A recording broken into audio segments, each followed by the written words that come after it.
Good evening. अब science में next topic जो इस चैप्टर का लास्ट टॉपिक है, चैप्टर नंबर 3 का फाइबर टू फैब्रिक, वो टॉपिक है फ्रॉम कोकून टू सिल्क, है ना। अब कोकून से सिल्क कैसे मिलता है वो हम पढ़ेंगे, ठीक है। For obtaining silk moths are reared and their cocoons are collected to get through silk threads।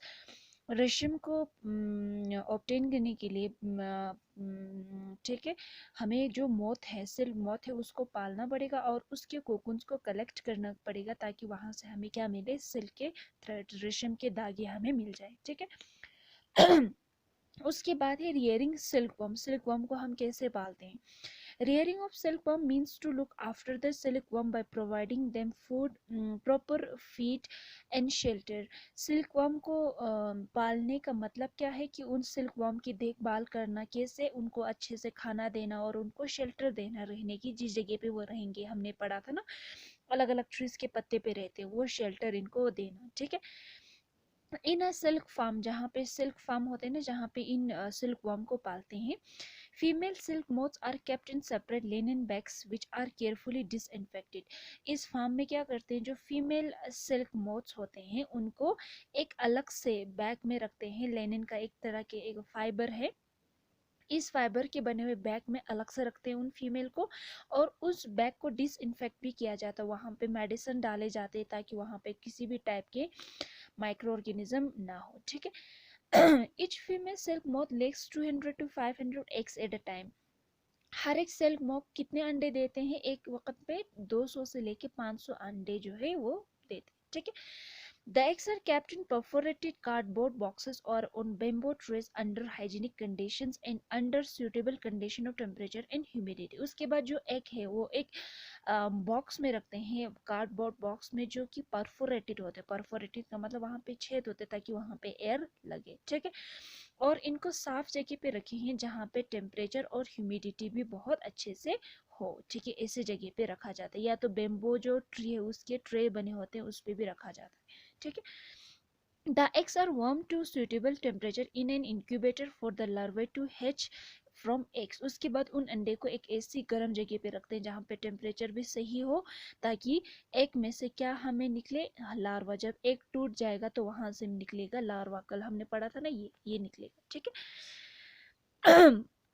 A perforated sheet of paper is placed over the hatching box and chopped mulberry trees leaves are spread over it। जिस जगह पे लार्वे निकलेंगे, जिस जगह पे egg रखेंगे, उसके ऊपर जो है एक हैचिंग बॉक्स के ऊपर एक पेपर का शीट रखा जाता है जिसपे मलबरी ट्री के जो पत्ते होते हैं उसको चॉप करके रखा जाता है, ठीक है। पूरा उस पेपर पे फैला के रखा जाता है। When the larvae, the silkworm, hatch out of the eggs, they feed on mulberry leaf। जब उस अंडे में से सिल्कवर्म निकाल के बाहर आएगा तो वो मलबेरी लीफ पे फीडिंग करेगी, तो वो मलबेरी लीफ पे बैठ के खाना खाएगा। They eat day and night and increase enormously in size। वो दिन रात खाते रहते हैं और बड़ा होते जाते हैं, ठीक है।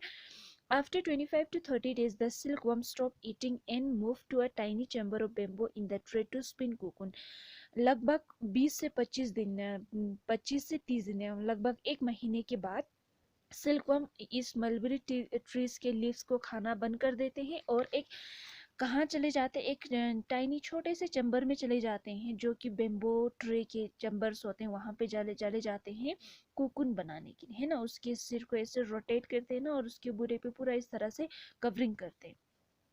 Small racks or twigs may be provided in the trays to which cocoon get attached। उस जगह पे छोटे छोटे रैक्स या ट्विग्स रखे जाते हैं ताकि जो कोकून से उस जगह पे चिपक जाए, ठीक है। A silkworm complete its cocoon, which is about 4 centimeter long, in about 5 days by producing 600 to 1200 meters of thin silk fibers। Silkworm cocoon बनाना कब शुरू कर देते हैं? लगभग उसको 5 दिन लगता है, ठीक है। और उसमें से जो सिल्क का जो लंबाई होगा, सॉरी कोकून की जो लंबाई होंगी वो लगभग 4 सेंटीमीटर का होगा। ये जो कोकून की लंबाई होंगी 4 सेंटीमीटर, और उस पे कितने सिल्क के फाइबर्स होंगे? 600 टू से लेके 1200 मीटर्स के लंबे वहाँ पे धागे होते हैं, ठीक है।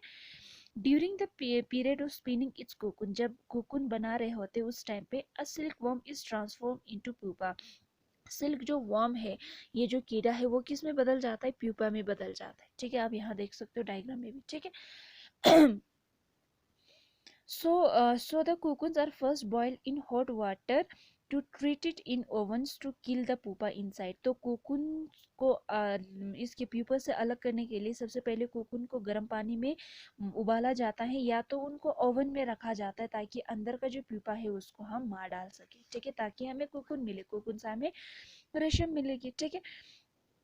If the larvae are not killed and allowed to grow, अगर लार्वे को मारेंगे नहीं, उसको बड़ा होने देंगे, they will break the cocoon, cocoon को तोड़ के फिर वहां से वो निकाल के आएगा ना उसका जो सिल्क मोथ है, जिसकी वजह से सिल्क फाइबर का जो लंबाई है वो कम हो जाती है, छोटा लगता है, छोटा हो जाता है लेंथ, ठीक है। The hot water soften the silk gum serum so as allow the unwinding of silk fiber as one continuous thread. गर्म पानी में क्यों उबालते, क्योंकि जो गर्म पानी है वो उसकी बॉडी पे एक सिल्क गम प्रोड्यूस करते थे ना, है ना, सेरेसिन, उसको निकाला जाता है ताकि उसको सॉफ्ट करके निकाला जाता है ताकि जो हमारा सिल्क फाइबर होगा वो विंडिंग वाला स्ट्रेट हो, विंडिंग ना हो, ठीक है। The process of taking out threads from the cocoon is called reeling the silk. जो कोकून में से सिल्क को अलग करते हैं ना, रेशम के धागे को अलग करते हैं, उस प्रोसेस को हम क्या कहते हैं, रीलिंग कहते हैं। Reeling is done in special machine which unwind the fibers of silk from the cocoon. Reeling एक particular स्पेशल मशीन में किया जाता है ताकि सिल्क के फाइबर जो है विंडिंग ना हो, ठीक है।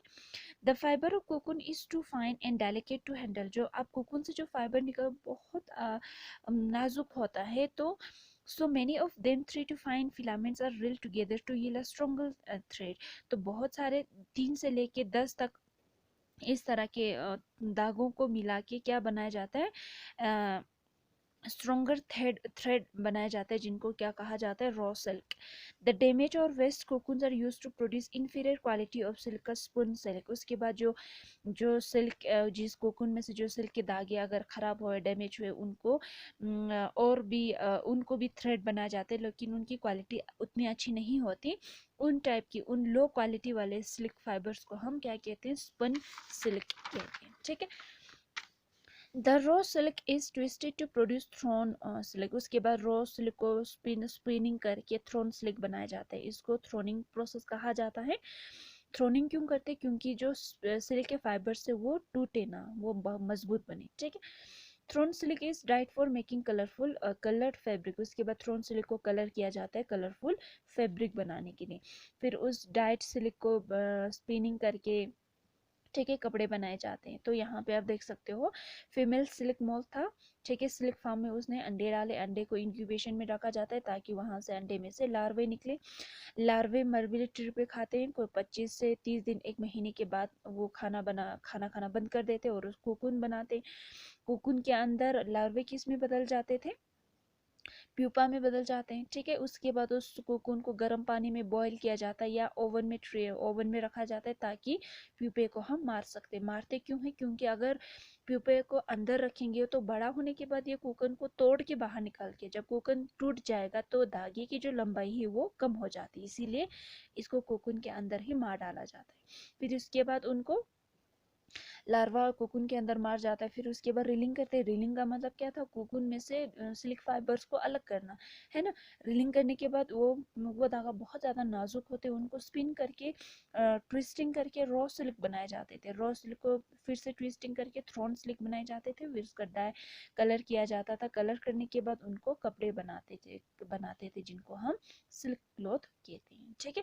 तो यहाँ तक आपका ये चैप्टर ख़त्म हुआ है, ठीक है। उसके बाद यहाँ देखो टिक द करेक्ट आंसर में, ये ओरल क्वेश्चन आप खुद भी कर सकते हो, ठीक है। Which of the following is not a natural fibre. इनमें से नेचुरल फाइबर कौन सा नहीं है, कॉटन तो है, प्लांट है। सिल्क अभी हमने पढ़ा, सिल्क वर्म से, वूल हमें शिप से मिलता है, तो रेयन नेचुरल फाइबर नहीं है, ये सिंथेटिक फाइबर है, ये केमिकल से बनाए जाते हैं, ठीक है। Pashmina is obtain from, pashmina हमें कौन से एनिमल से मिलता है, कश्मीरी गोट से हमने पढ़ा था। लोही इज अ ब्रीड ऑफ, लोही कौन सी एनिमल का ब्रीड है, वो शीप का ब्रीड है, ठीक है। Muga silkworm are found only in, muga silkworm सिर्फ कहाँ पे पाए जाते थे, हमने कल पढ़ा था ना मुगा, तो ये हमें सिर्फ आसाम, दुनिया में सिर्फ आसाम में ही पाया जाता है, तो यहाँ पे आएगा आंसर आसाम, ठीक है। Circle the odd one, give reason for your choice. यहाँ पे कुछ दिए हुए 4 ऑप्शंस, उसमें से जो भी अलग है उसको देखना है। Combing, sorting, reeling, shearing. Combing, sorting, shearing, तीनों वुल वुल जब हम शिप में से वुल को अलग करते हैं ना, तो ये शिप उसमें इन्वॉल्व होते हैं। रीलिंग कहाँ पे होते हैं, हमारे सिल्क ऑब्टेन करने के लिए होता है, ठीक है। तो ये अलग है, बाकी तीनों सेम है। Silk moth, pupa, caterpillar, tadpole. Silk moth, pupa, caterpillar, तीनों सिल्क मोथ के लाइफ हिस्ट्री में आता है। टेडपोल जो है किसका लार्वा है, जो फ्रॉग होते हैं ना उसके बच्चे को टेडपोल कहते हैं। लोही, नाली, मुर्रा, पटनवाडी। मुर्रा को छोड़ के बाकी तीनों क्या है, शीप के ब्रीड है। The silky covering spun by silk for protection is called, क्या कहते हैं उसको, कोकून कहते हैं। सिल्की कवरिंग स्पन बाय, हाँ उसको क्या कहते हैं, कोकून कहते हैं, ठीक है ना। अपने बॉडी के ऊपर पूरा एक प्रोटेक्शन के लिए वो बनाते हैं ना उसको। The wool is extracted by the process, wool को जब हम अलग करते हैं ना, एक्सट्रैक्ट करते हैं, उसको हम क्या कहते हैं,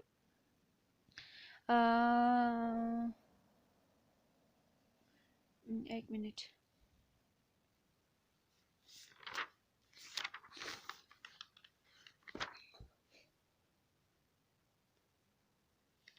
उस प्रोसेस को हम कहते हैं शेयरिंग, ठीक है, समझ आ गए।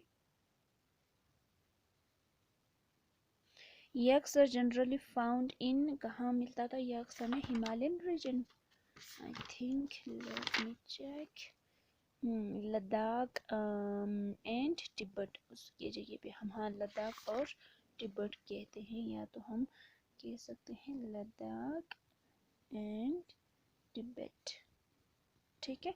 तो यहाँ तक आप कर लेना। उसके बाद है मल्टीपल चॉइस क्वेश्चन में, यहाँ पे एक और है, sheeps are reared for of their wool in, sheeps को, शिप्स के बाल को कब निकालते थे, समर में, है ना। Dash silkworm feed on Arjun lips, Arjun lips पे कौन सी सिल्कवर्म फीडिंग करते थे, अर्जुन पे है टसर सिल्कवर्म, ठीक है। तो यहाँ पे आएगा टसर सिल्कवर्म, ठीक है। Raw silk is twisted to produce, raw silk को ट्विस्ट करके हम क्या बनाते थे, थ्रोन बनाते थे, ठीक है। तो यहाँ तक आपका ये है। उसके बाद देखो question number, very short answer question number 1 का पूछा है, name the steps and proper sequence involve in the production of wool from sheep. Sheep में से वूल को अलग करने के लिए जो प्रोसेस है उनको आपको एक एक करके बताना है। पहला है शेयरिंग, उसके बाद स्काउरिंग किया जाता है, फिर सॉर्टिंग किया जाता है, फिर कॉम्बिंग किया जाता है, फिर डाइंग किया जाता है, फिर उसके बाद स्पिनिंग किया जाता है। सेकेंड क्वेश्चन है, right the various steps involve in the production of silk cloth from silk moth.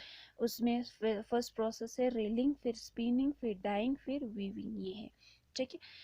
Question number short, very short answer type 1 का क्वेश्चन नंबर 1 है, what is mean by selective breeding, selective breeding किसको कहते हैं, the process which involves choosing parents with particular characteristics to breed together and produce offspring with desirable characteristics is called selective breeding.